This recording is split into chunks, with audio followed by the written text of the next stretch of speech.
Teď já byl nešťastný třeba z toho, že všichni mají nějaký krasavice a já furt plonk, já furt nic, tak jsem se rozhodl, že něco ulovím a vydal jsem se na lyže. Přátelé, to bylo šílený. Tam už jsem šel oblečenej teda, no.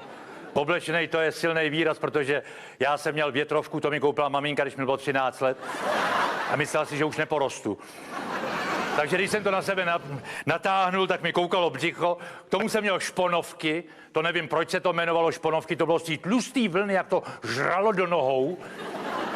Tlustá, tmavomodrá vlna a já byl pod kopcem a šponovky za mnou vlály ještě nahoře. Já jsem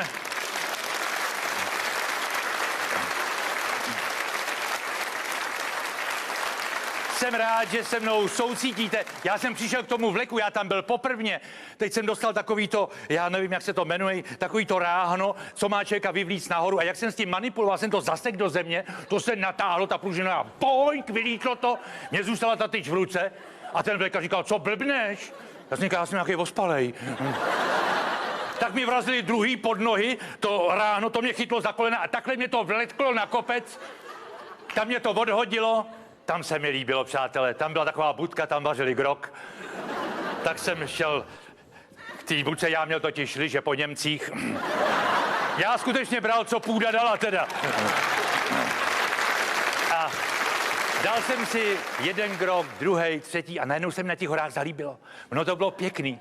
Opravdu moc hezký a došel jsem na kraj toho srázu a ono se to se mnou rozjelo. Utrhlo se to, já letěl z toho kopce dolů a já neumím s těma lyžima vůbec manipulovat, já jenom řval zabiju. A lidi říkali, hele komik, člověče. Já jsem nějaký bábě projel sáňkama, rohačky jsem měl kolem krku.